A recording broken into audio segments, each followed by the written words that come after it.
Hello, and welcome to watching my first try at recording some Diablo 3 beta and giving some simple first impressions. No ranting, no technical stuff, just talking and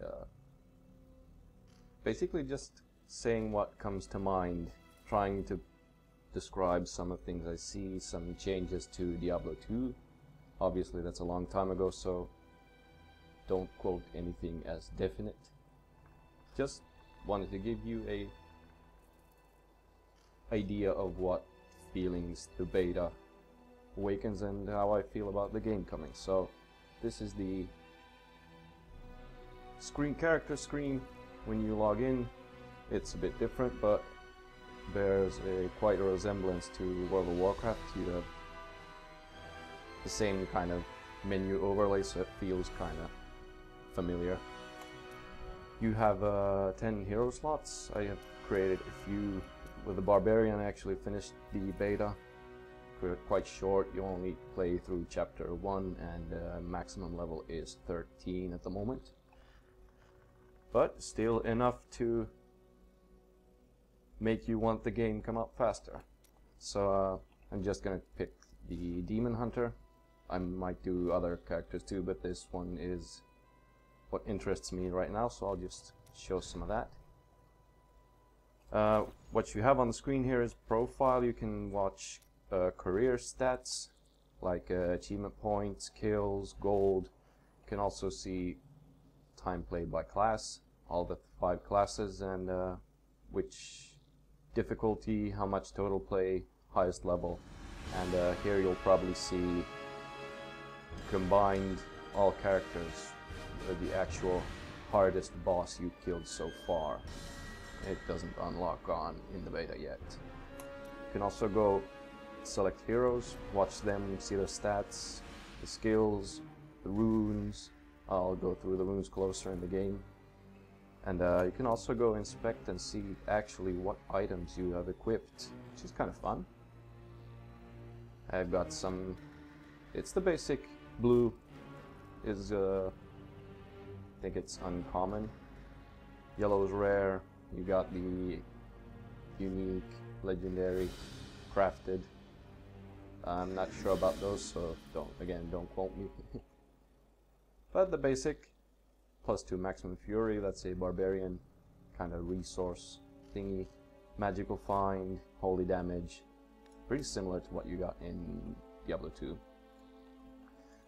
What's new, also similar to World of Warcraft, is that you actually have achievements, and a lot of these seem to be kinda related. So you got kill Skeleton King with a wizard, kill with a witch doctor, killed skeleton with all the classes. So some achievements are account wide, and some are just specific to characters, and some are just in general. Regarding the co-op mode and multiplayer, when you create a game, you get to select if it's closed, so you only can join that game if the host sends you an invite. Then you can also select open to friends. This looks pretty cool, so anyone just loading up can watch if any other real ID or BattleTag friends have created a game, and through that you can just hop into the game and start playing. Public will show in a public games browser. Haven't tried that out in the beta yet, but basically you select the character, which quest, and join, and the system will find you a game. I have no friends, forever alone, so I haven't tried out co-op mode yet, but I just heard that a guildmate got the beta invite, so I'll maybe try to make something with him. But anyway, enough talking. I'll head into the game.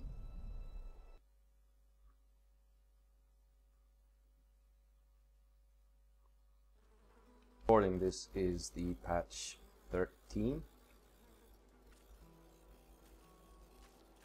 and directly when you jump into the game, you see it's kind of similar to Diablo 2 with a major graphical overhaul, but it's the same run. Oh, it's kind of laggy. It isn't this bad later on, you'll have to see. Anyway, you move, shoot, kill. It feels very similar to Diablo 2.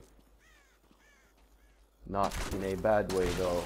It was very addictive as it was, so I'm pretty glad they didn't change it that much. But you can see the small details, the wheel rolling.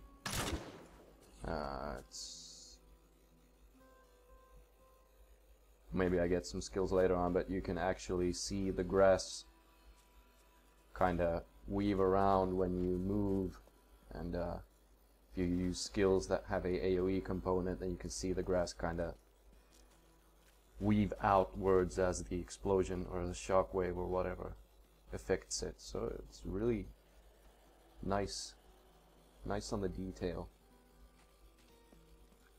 As I said, it's really similar to Diablo 2, the whole feel of it. You got the globes, the gargoyles.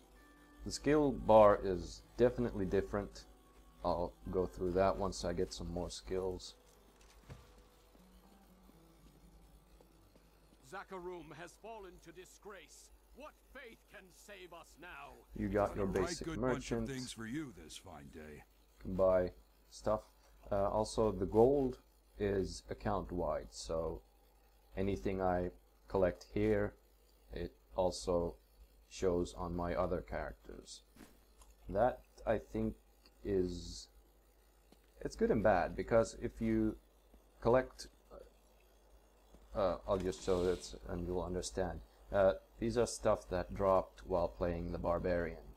Now, this stash is for the whole account, so anything that drops I put in the stash, then log another character, then you can directly get those items. I can take this because I can't use it yet, but so this I found on my Barbarian, put in my stash. Now Demon Hunter can take it from that stash, and the problem with that is that you actually don't, if you get big upgrades early on, you can't really play through another character like it's supposed to be played, in a sense, because you can get upgrades that you'd actually have to find playing the Demon Hunter.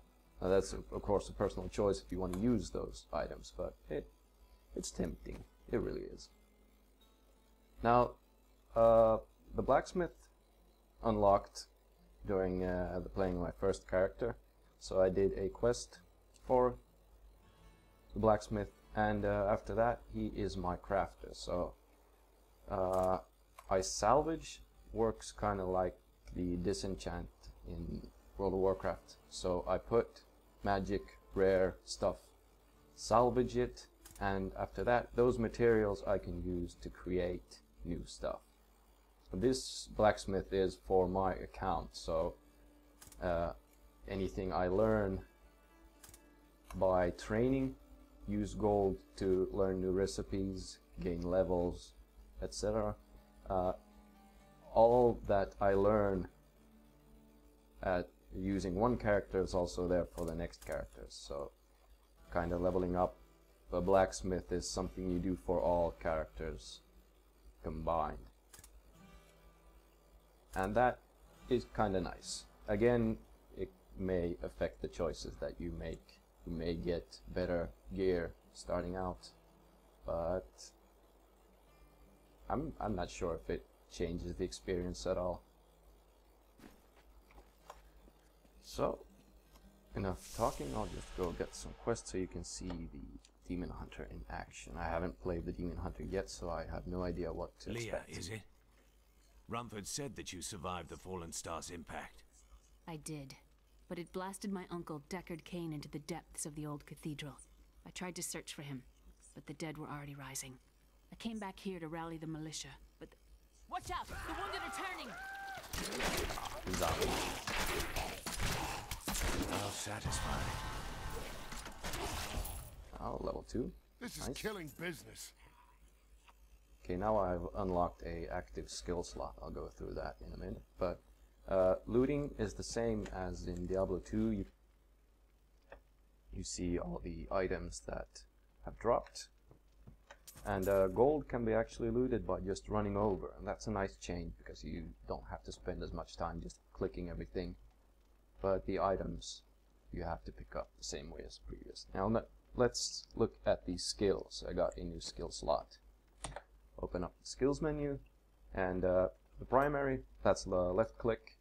I haven't learned anything new yet, but Hungering Arrow is a baseline skill that you get from the start, and fires a piercing arrow that seeks additional targets. That's just your basic attack. Now the secondary, now I got a new skill, so it's called Impale. Throw a knife that can impale enemies. Okay, so this is a skill that uses hatred. I select that, and now it's bound to my right key instead of the basic ranged attack here. So Hungering Arrow, you see that it generates hatred, and Impale costs hatred. So you actually have a way of regenerating resource which you can use, The dead will overwhelm and us that all, impacts the unless gameplay something somewhat. is done. Then I shall put an end to them and secure your town. Thank you. You should speak with Captain Rumford at the gate. He can tell you what to do. This objective overlay is new. I think it's pretty descriptive on its own. You see when you complete certain parts of your quests, and when you see new quests appear, Don't you dare lift a finger to help our it mayor is fix kind his of wagon. intuitive. My brother died defending this town, while that bloated coward tried to run away. 16 And militiamen went out over here when on the Rupert map, came you see back. that you got How could I the help us? vendor, We never some should have houses built you this can cursed enter, your ground. stash, Maybe Kane was blacksmith, right. and then you got the yellow arrow that's pointing towards the next quest. You can see that when you move closer, it'll stop pulsing. That question, exclamation mark, shows that What can I Captain do to Rumford help has fight the something risen for him. dead? I admire your courage, but Captain Dalton and the militia were slaughtered by those things. Only I survived. Don't worry. I will avenge their deaths. Well, I have seen you fight. Strike at the wretched mothers and their queen. They're the ones vomiting out these horrors. They're attacking the barricades! We go see complete and a new quest. More zombies. So let's try these. Okay. Lagging some more. We had some graphical issues with the beta. I can see that's not really ready entirely. Now that wretched mother is kind of like it was called the shaman That's one of the wretched mothers. over There in are Diablo more of them in 2. the He ruins down the spawns a road. lot of zombies, he or she. And they dropped a pair of cloth pants. So right click him, and that's it.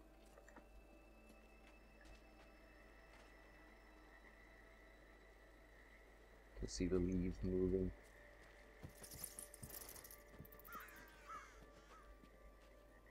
Some pretty cool detail. But overall, it feels very close to Diablo 2. It kept the good elements that made it an addictive game, and just made it look a lot better. Let's see, crew gloves, craze. You can pick it up for money. It's got a bonus quest. Wretched mothers killed. I need to kill 3 more. And always when you kill a new I will enemy, never forget can the listen to first the time lore. I saw these horrors shambling out of the misty woods. Our loved ones, Good old buried Decker. long ago, rose from their graves and began to attack the living. However, the risen dead were only the beginning.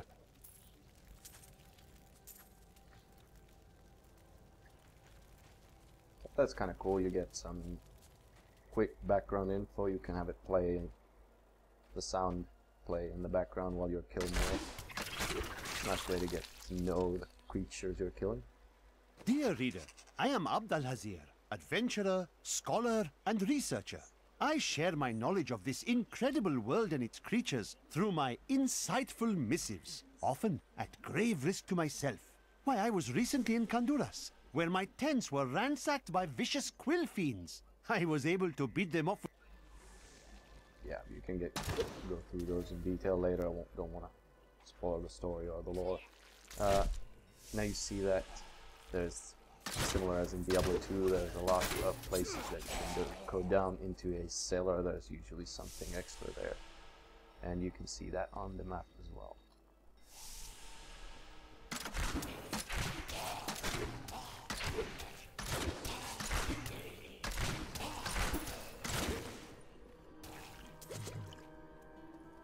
The red globes on the floor were health globes. You just run over them, get some health back through that. You also have your normal health potions, which is nice that you have a keybind for it. And drinking a potion puts that potion on a cooldown, so you can't just... You don't have to have 14 rows of health potions as in Diablo 2. And I hope the combat is designed so that you're not supposed to be chain drinking potions to survive. We'll see.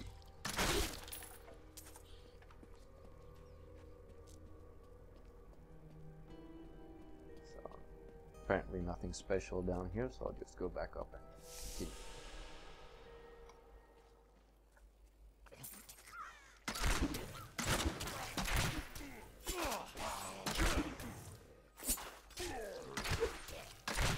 What really impressed me trying out this was the sound. All the skills have a distinct sound, and you can hear how stuff lands on the ground, how they keep rolling, and the impact of things, especially the barbarian with his big swings, and depending on if you had a fast weapon, small weapon, or a slower, sluggish weapon, then it really feels different. And the screen has a bit of a shake. You can see when I shoot, it has this kind of small twitch, but using a bigger ability makes it the twitch a bit larger, so you kind of understand the effect of the skills without seeing any numbers or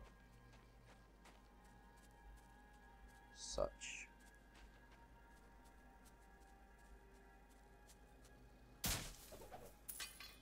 You have the same barrels and bookcases and chests and whatnot, dead militia and stuff that you can loot. Just the same as in Diablo 2. I'm a bit divided on that because I'm greedy, so I like to click and destroy everything in hopes of getting something, but that really slows down the gameplay, so I'll try to avoid it for the video. It's pretty graphical. There's a lot of blood splatter, and sometimes you see the head fly off. You actually see it landing somewhere and it rolls on. It makes it a lot more enjoyable and kind of gets your adrenaline going when you charge into a big pack of weak enemies and you just splatter them, completely obliterate them. That was more of the barbarian field. This is a more... can rest now. It feels like a more delicate class. It's a more skillish thing, but that might just be my impression. So now I got another active skill. Got that health globe, and then let's go look at that. So it's a new primary skill, and bola shot. Again, all the three primaries are hatred generation, so that's basically what you keep spamming and get your hatred back. And